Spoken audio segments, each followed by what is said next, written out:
Arithmetic progression class 10, इससे कम से कम 5 to 8 mark के क्वेश्चंस आते हैं अर्थमेटिक प्रोग्रेशन से। इजी टॉपिक है, पहले मैं इंट्रोड्यूस कर रहा हूँ। अर्थमेटिक प्रोग्रेशन मीन्स होता है कोई एक जो सीक्वेंस, जैसे हम नंबर पढ़ते हैं 1 2 3 4, तो यहाँ पर ये एक सीक्वेंस है, इसको हम अर्थमेटिक प्रोग्रेशन कह सकते हैं। क्यों कह सकते हैं? क्योंकि जितनी भी इसकी रेस्पेक्टिव टर्म्स हैं उन सारी टर्म्स में किसी एक डेफिनेट नंबर का डिफरेंस है। एक के बाद दो, दो के बाद तीन, तीन के बाद चार, यानी कि सब में वन वन का डिफरेंस है, इसलिए अर्थमेटिक प्रोग्रेशन है। इसी तरह से 2 5 8 11 14, इसको देखेंगे तो ये भी अर्थमेटिक प्रोग्रेशन है। अर्थमेटिक प्रोग्रेशन के लिए ज़रूरी क्या है कि जो भी उसकी रिस्पेक्टिव टर्म्स हैं, कोई भी कॉन्सिक्यूटिव टर्म्स ले लो, लगातार टर्म ले लो, उनमें सब में जो डिफरेंस आएगा वो इक्वल होना चाहिए। जैसे, और डिफरेंस कैसे निकालते हैं? नेक्स्ट वाली टर्म से उसके प्रीवियस वाली टर्म को माइनस कर दो, अगली वाली टर्म से पिछले वाली टर्म माइनस करो। यहाँ पे 3 आया, 8 - 5 करेंगे 3 आएगा, 11 - 8 करेंगे 3 आएगा, 14 - 11 करेंगे 3 आएगा, तो सब में 3 का डिफरेंस है। ये पहचान है कि वो अर्थमेटिक प्रोग्रेशन होगी। ठीक है, अर्थमेटिक प्रोग्रेशन के बहुत सारे यूजेस होते हैं। अभी 10th क्लास में हम लोग किसी टर्म की एपी की कोई टर्म फाइंड करना और उसका सम फाइंड करना, ये दो कॉन्सेप्ट पे क्वेश्चंस आते हैं बोर्ड में। ठीक है, जैसे हमारे पास कोई एपी है 1 4 7 10, ये एक अर्थमेटिक प्रोग्रेशन है। ठीक है, तो इसका ये जो टर्म है फर्स्ट टर्म को हम ए से डिनोट करते हैं, और इनके जो कॉन्सिक्यूटिव टर्म्स में डिफरेंस होगा उसको हम कहेंगे कॉमन डिफरेंस। कॉमन डिफरेंस जिसको डी से डिनोट करते हैं। ठीक है, अब हमें यहाँ पर कितनी, इसकी 4 टर्म है। 5th टर्म हम फाइंड कर सकते हैं, 13 आ जाएगी, उसके बाद 16 आ जाएगी, तो 2-4 टर्म तो निकाल लेंगे। लेकिन हमसे पूछेगा कि इसकी 99 टर्म्स फाइंड करो, या 100th टर्म फाइंड करो, या 200th टर्म फाइंड करो। तो ऐसे कोई टर्म फाइंड करने के लिए हम एक फॉर्मूला यूज़ करते हैं यहाँ पर, nth term of an AP is a + n - 1 × d। ठीक है, ये हमारी n टर्म फाइंड करने का फॉर्मूला है। अब इसकी अगर मुझे 50th टर्म फाइंड करनी है, 50वीं टर्म फाइंड करनी है इसकी, तो यहाँ पर हमारे पास फर्स्ट टर्म 1 है, कॉमन डिफरेंस कितना है 4 - 1 मतलब 3 है, और हमें टर्म कौन सी फाइंड करनी है, वो हमारा n हो जाएगा। जो सी टर्म फाइंड करनी है हमें करनी है 50वीं टर्म फाइंड करनी है, तो n कितना हो गया 50 हो गया। तो फिर 50वीं टर्म फाइंड करने के लिए यहाँ पे एक ही वैल्यू डाल दो, प्लस n कितना था, जो सी टर्म फाइंड करनी है n वो रहेगा -1 इंटू जिस सीक्वेंस की टर्म फाइंड करनी है उसका कॉमन डिफरेंस कितना है 3, तो 1 + 50 - 1 49, 3 से मल्टीप्लाई करो, 1 + 147 ही आ जाएगा, 148। तो इसकी जो 50वीं टर्म होगी वो 148 होगी। ठीक है, सीक्वेंस है, इस टाइप की जितनी भी सीक्वेंस होगी जिनमें एक कॉमन डिफरेंस सेम रहेगा उसको हम अर्थमेटिक प्रोग्रेशन कहते हैं। ये तो हुआ ए टर्म का।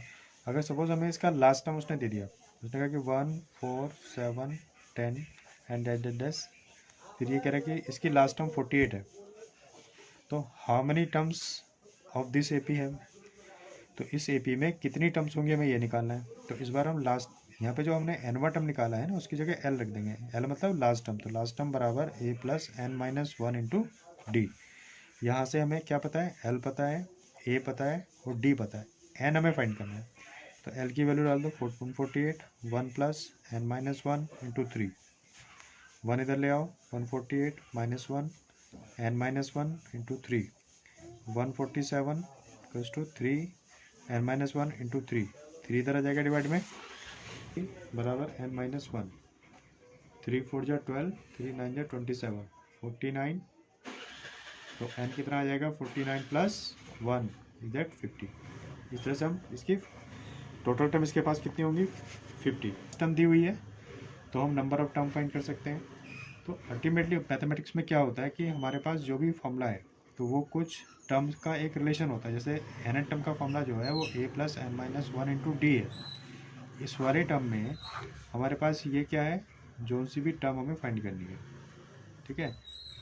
nth टर्म, ये क्या है फर्स्ट टर्म, ये क्या है नंबर ऑफ टर्म,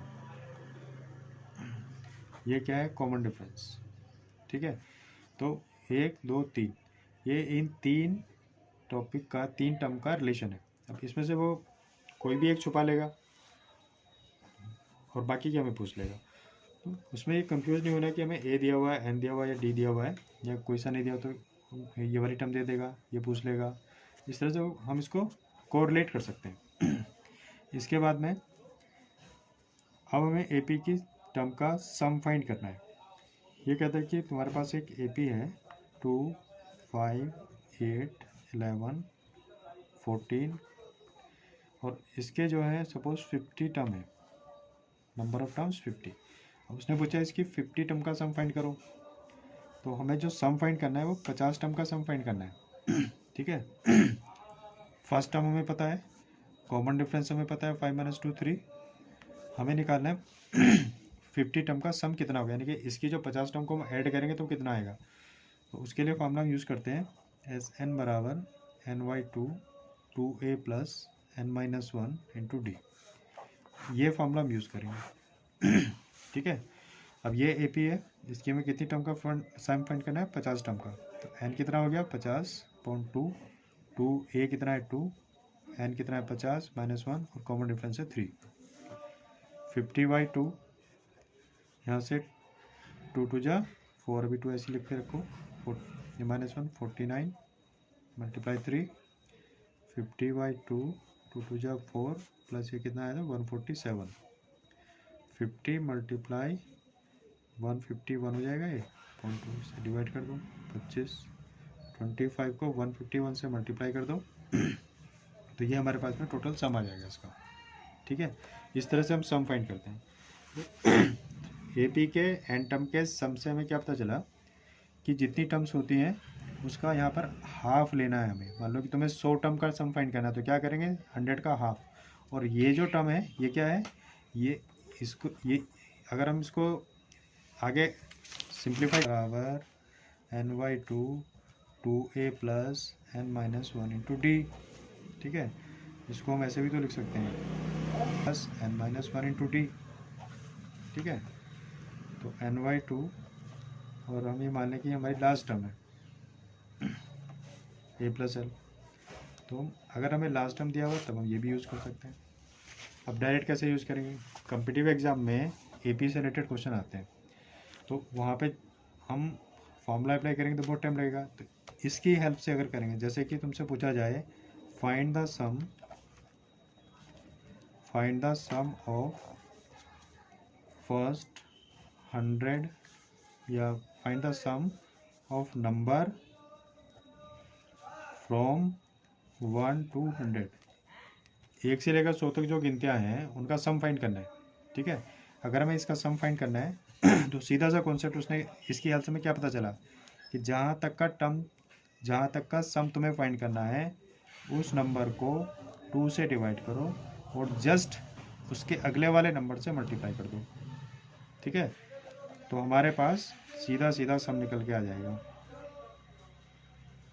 1 से 100 तक की जो टर्म है उनका सम ये होगा। एग्जाम्पल के तौर पर देख लो, मान लो कि हमारा 1 2 3 4 5 टर्म का सम फाइंड करना है हमें, ठीक है। कितना होगा 2 3 3 6 4 10 5 15 होगा। अगर मैं ये वाला कॉन्सेप्ट यहाँ पे अप्लाई करूँ तो इसी कॉन्सेप्ट को वेरीफाई करा रहा हूँ मैं।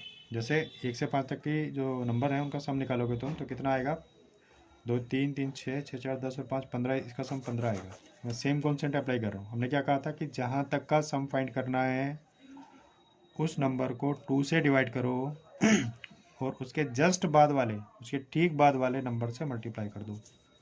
2 3 जा 6 5 3 जा 15, इस तरह से निकालते हैं। तो ये सब्जेक्टिव क्वेश्चन के लिए नहीं है, ऑब्जेक्टिव जब तुम्हारा कॉम्पिटिटिव एग्जाम में इस टाइप से इससे रिलेटेड बहुत सारे क्वेश्चंस आते हैं कॉम्पिटिटिव एग्जाम में उसकी और भी बहुत सारी ट्रिक्स हैं, लेकिन ट्रिक्स अभी हमें अप्लाई नहीं करनी है। पहला स्टेज होता है कॉन्सेप्ट को समझना। उस कॉन्सेप्ट के बेस पर कम से कम तुम 25-30 क्वेश्चन जब तक अटैम्प्ट नहीं कर लोगे तब तक तुम्हें वो कॉन्सेप्ट क्लियर नहीं होगा। जब एक बार कॉन्सेप्ट क्लियर हो जाएगा तो उसके बाद हम लोग, तो इसी तरह से इसमें और भी बहुत सारी ट्रिक्स हैं, लेकिन वो कॉम्पिटिटिव एग्ज़ाम के पॉइंट ऑफ व्यू से बेटर होंगी। जो हमारा 10th क्लास का बोर्ड एग्ज़ाम होता है उसमें हम ये यूज़ नहीं करना है। ये तो सिर्फ मैं बता रहा हूँ कि इन फ्यूचर जब हम आगे जाके किसी कॉम्पिटिटिव एग्ज़ाम को प्रिपेयर करेंगे, वो मैं कराऊँगा अभी कुछ जो एग्ज़ाम्स हैं गवर्नमेंट एग्ज़ाम वगैरह उनके लिए, तो इस टाइप की जो ट्रिक्स हैं वो सीखेंगे हम। ठीक है, अभी हम बोर्ड के हिसाब से जा रहे हैं। तो ये दो मैंने यहाँ पर जो हमारा कॉन्सेप्ट अर्थमेटिक प्रोग्रेशन का उसको यूज़ करेंगे, और इसके बाद मैं कुछ क्वेश्चन लूँगा नेक्स्ट वीडियो में, वो सारे क्वेश्चंस हम अटेम्प्ट करेंगे।